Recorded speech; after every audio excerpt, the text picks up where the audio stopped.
ਦੋਸਤੋ ਹਜ਼ਰਤ ਅਦਰੀਸ ਅਲੈਹਿਸਲਾਮ ਦੇ ਜ਼ਮਾਨੇ ਵਿੱਚ ਲੋਕ ਬੜੇ ਬਦਅਮਲ ਹੋ ਗਏ ਸੀ। ਫਰਿਸ਼ਤਿਆਂ ਨੇ ਬਾਰਗਾਹੇ ਇਲਾਹੀ ਵਿੱਚ ਅਰਜ਼ ਕੀਤਾ ਕਿ ਐ ਮੇਰੇ ਮੌਲਾ, ਇਨਸਾਨ ਬੜਾ ਬਦਕਾਰ ਤੇ ਬਦਅਮਲ ਏ। ਐ ਇਨਸਾਨ ਖਿਲਾਫਤ ਦੇ ਲਾਇਕ ਨਹੀਂ ਏ। ਇਹਨਾਂ ਨੂੰ ਮਜ਼ੂਲ ਕਰ ਦਿੱਤਾ ਜਾਏ ਜਾਂ ਕਮ ਅਜ਼ ਕਮ ਇਹਨਾਂ ਨੂੰ ਖਲੀਫਾ ਬਣਾ ਦਿੱਤਾ ਜਾਏ ਤਾਂ ਵਜ਼ੀਰ ਫਰਿਸ਼ਤਿਆਂ ਦੀ ਇੱਕ ਜਮਾਤ ਨੂੰ। ਇਸ ਤੇ ਅੱਲਾਹ ਤਾਲਾ ਨੇ ਇਰਸ਼ਾਦ ਫਰਮਾਇਆ ਕਿ ਇਨਸਾਨ ਨੂੰ ਗੁੱਸਾ ਤੇ ਸ਼ਹਿਵਤ ਦਿੱਤਾ ਗਿਆ ਏ, ਜਿਸ ਦੀ ਬਣਾ ਤੇ ਉਹ ਜ਼ਿਆਦਾ ਗੁਨਾਹ ਕਰਦਾ ਏ। ਇਹ ਚੀਜ਼ਾਂ ਅਗਰ ਫਰਿਸ਼ਤਿਆਂ ਨੂੰ ਵੀ ਦੇ ਦਿੱਤੀਆਂ ਜਾਵਨ ਤੇ ਫਰਿਸ਼ਤੇ ਵੀ ਇਨਸਾਨ ਦੀ ਮਾਨੰਦ ਹੋ ਜਾਵੰਦੇ। ਫਰਿਸ਼ਤਿਆਂ ਦੀ ਜਮਾਤ ਬੋਲੀ ਕਿ ਐ ਮੇਰੇ ਮੌਲਾ, ਅਸੀਂ ਗੁਨਾਹ ਦੇ ਕੋਲ ਵੀ ਨਹੀਂ ਜਾਵਾਂਗੇ, ਖਵਾ ਸਾਨੂੰ ਕਿੰਨਾ ਹੀ ਗੁੱਸਾ ਤੇ ਸ਼ਹਿਵਤ ਦੇ ਦਿੱਤੀ ਜਾਵੇ।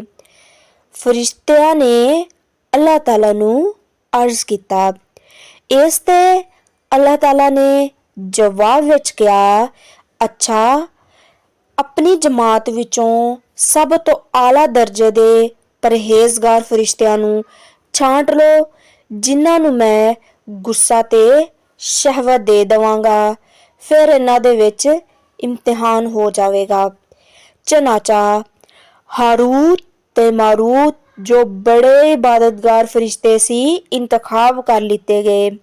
ਅੱਲਾਹ ਤਾਲਾ ਨੇ ਹਾਰੂਤ ਤੇ ਮਾਰੂਤ ਨੂੰ ਗੁੱਸਾ ਤੇ ਸ਼ਹਿਵਤ ਦੇ ਕੇ ਸ਼ਹਿਰ ਬਾਬਲ ਵਿੱਚ ਉਤਾਰ ਦਿੱਤਾ ਗਿਆ ਤੇ ਅੱਲਾਹ ਤਾਲਾ ਨੇ ਫਰਮਾਇਆ, ਤੁਸੀਂ ਕਾਜ਼ੀ ਬਣ ਕੇ ਲੋਕਾਂ ਦੇ ਦਰਮਿਆਨ ਫੈਸਲਾ ਕਰਿਆ ਕਰਨਾ ਹੈ ਤੇ ਰੋਜ਼ਾਨਾ ਇਸਮੇ ਆਜ਼ਮ ਪੜ੍ਹ ਕੇ ਆਸਮਾਨ ਤੇ ਆ ਜਾਇਆ ਕਰਨਾ ਹੈ। ਲਿਹਾਜ਼ਾ ਦੋਨਾਂ ਫਰਿਸ਼ਤਿਆਂ ਨੇ ਅੱਲਾਹ ਤਾਲਾ ਦਾ ਕਹਿਣਾ ਮੰਨਦੇ ਹੋਏ ਐਵੇਂ ਹੀ ਕੀਤਾ। ਰੋਜ਼ਾਨਾ ਇਸਮੇ ਆਜ਼ਮ ਪੜ੍ਹ ਕੇ ਆਸਮਾਨ ਤੇ ਪਹੁੰਚ ਜਾਇਆ ਕਰਦੇ ਸੀ। ਹਾਰੂਤ ਤੇ ਮਾਰੂਤ ਦਾ ਸ਼ਹਿਰ ਬਾਬਲ ਵਿੱਚ ਬੜਾ ਚਰਚਾ ਹੋ ਗਿਆ ਕਿ ਇਨਸਾਫ ਦੇ ਦਾਇਰੇ ਵਿੱਚ ਇਹ ਬੜਾ ਹੱਕ ਦਾ ਫੈਸਲਾ ਕਰਦੇ ਆ।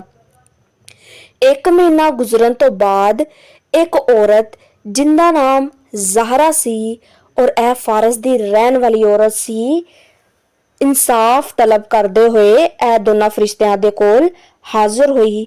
ਇਹਨਾਂ ਫਰਿਸ਼ਤਿਆਂ ਨੇ ਜਦੋਂ ਇਹ ਔਰਤ ਨੂੰ ਵੇਖਿਆ ਤੇ ਦੋਨੇ ਇੰਦੇ ਆਸ਼ਿਕ ਹੋ ਗਏ ਤੇ ਇਸ ਤੋਂ ਬੁਰੇ ਕੰਮ ਦੀ ਖੁਆਇਸ਼ ਕਰ ਬੈਠੇ।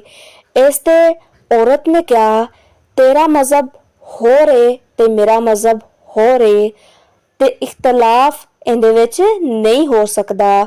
ਮੇਰਾ ਸ਼ੌਹਰ ਬੜਾ ਗੈਰਤਮੰਦ ਏ, ਇਹਨੂੰ ਖਬਰ ਹੋ ਗਈ ਤੇ ਉਹ ਮੈਨੂੰ ਕਤਲ ਕਰ ਦੇਗਾ।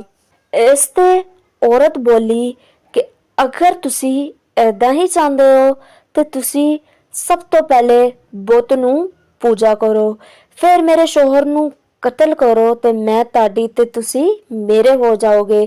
ਫਰਿਸ਼ਤਿਆਂ ਨੇ ਸੁਣਦੇ ਹੋਏ ਫੌਰਨ ਇਨਕਾਰ ਕਰ ਦਿੱਤਾ ਔਰ ਔਰਤ ਚਲੇ ਗਈ ਉੱਥੋਂ। ਲੇਕਿਨ ਇਸ਼ਕ ਦੀ ਅੱਗ ਦੋਨਾਂ ਫਰਿਸ਼ਤਿਆਂ ਦੇ ਵਿੱਚ ਭੜਕ ਗਈ ਸੀ। ਆਖਰਕਾਰ ਦੁਬਾਰਾ ਫਰਿਸ਼ਤਿਆਂ ਨੇ ਉਸ ਔਰਤ ਦੇ ਘਰ ਜਾਣ ਦਾ ਫੈਸਲਾ ਕੀਤਾ ਤੇ ਉਸ ਔਰਤ ਨੂੰ ਬੁਲਾਇਆ। ਲੇਕਿਨ ਔਰਤ ਨੇ ਸਭ ਤੋਂ ਪਹਿਲੇ ਇਹੀ ਕਿਹਾ ਕਿ ਤੁਸੀਂ ਮੈਨੂੰ ਜਾਂ ਤੇ ਇਸਮੇ ਆਜ਼ਮ ਸਿਖਾ ਦਿਓ ਜਾਂ ਬੁੱਤ ਨੂੰ ਸਜਦਾ ਕਰ ਲਓ ਜਾਂ ਮੇਰੇ ਸ਼ੌਹਰ ਯਾਨੀ ਕਿ ਪਤੀ ਨੂੰ ਕਤਲ ਕਰ ਦਿਓ ਜਾਂ ਸ਼ਰਾਬ ਫਿਰ ਪੀ ਲਓ।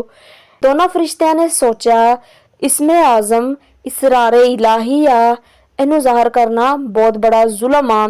ਬੁੱਤ ਪ੍ਰਸਤੀ ਕਰਨਾ ਸ਼ਿਰਕ ਵਾ ਤੇ ਕਤਲ ਹਕੂਕੁਲ ਇਬਾਦ ਵਾ। ਅਸੀਂ ਸ਼ਰਾਬ ਪੀ ਲੈਂਦੇ ਆ। ਚਨਾਚਾ ਸ਼ਰਾਬ ਪੀ ਲਈ ਦੋਨਾਂ ਫਰਿਸ਼ਤਿਆਂ ਨੇ। ਜਦੋਂ ਸ਼ਰਾਬ ਪੀ ਕੇ ਦੋਨੋਂ ਫਰਿਸ਼ਤੇ ਮਸਤ ਹੋ ਗਏ ਤੇ ਜ਼ਾਰਾ ਨੇ ਇਹਨਾਂ ਨੂੰ ਸਜਦਾ ਵੀ ਕਰਵਾਇਆ, ਬੁੱਤਾਂ ਨੂੰ, ਆਪਣੇ ਸ਼ੌਹਰ ਨੂੰ ਕਤਲ ਵੀ ਕਰਵਾਇਆ ਤੇ ਇਸਮੇ ਆਜ਼ਮ ਪੁੱਛ ਵੀ ਲਿਆ। ਜ਼ਾਹਰਾ ਇਸਮੇ ਆਜ਼ਮ ਪੜ੍ਹਦੇ ਹੋਏ ਬਾਦਲਾਂ ਉੱਤੇ ਯਾਨੀ ਕਿ ਆਸਮਾਨ ਤੇ ਪਹੁੰਚ ਗਈ।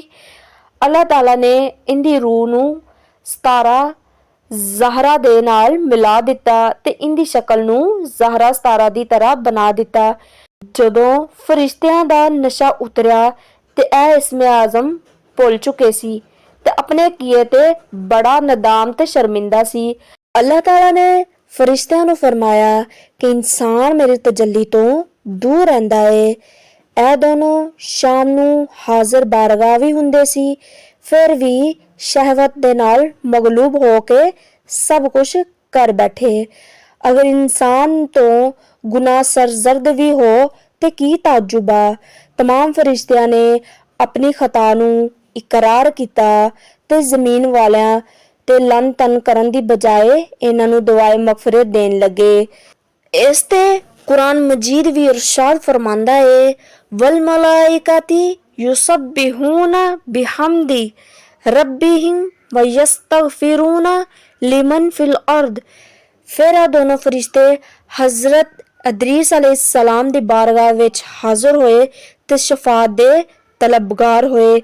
हज़रत अदरीस अलैहिस्सलाम ने हक विच दुआए मगफरत अता की। बहुत दिन गुजरन तो बाद अल्लाह तआला दा हुक्म आया कि इन्हां नूं इख्तियार दिता या ते दुनिया दे अजाब नूं कबूल कर लन या आखिरत दे। हज़रत अदरीस अलैहिस्सलाम ने इन्हां नूं हुक्म इलाही पहुंचाया। इन्हां ने अर्ज किया कि या नबी अल्लाह दुनिया दा अजाब फानी है ते आखिरत दा अजाब अब्दुल आबाद तक बाकी रहेगा। सानू दुनियावी अजाब मंजूर आ। इस ते अल्लाह ताला ने फरिश्तियां नूं हुक्म दिता कि ए दोनों फरिश्ते लोहियां दी जंजीरां विच जकड़ कर बाबल दे कुएं दे औंधा लटका दिता जावे। इन्हां कुएं विच अग भड़क रही आ ते ए लटके होए रवन। फरिश्ते बारी बारी हर वक्त इन्हां नूं कोड़े मारदे रहिंदे।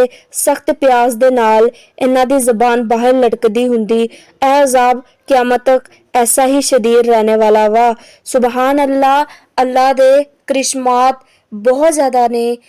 कमेंट विच अल्लाहु अकबर ज़रूर लिखियो ते लाइक कर दो, सबसक्राइब कर दो साडे चैनल नूं। इदां दी इन्फॉर्मेशन तुहानूं मिलदी रहेगी। शुक्रिया।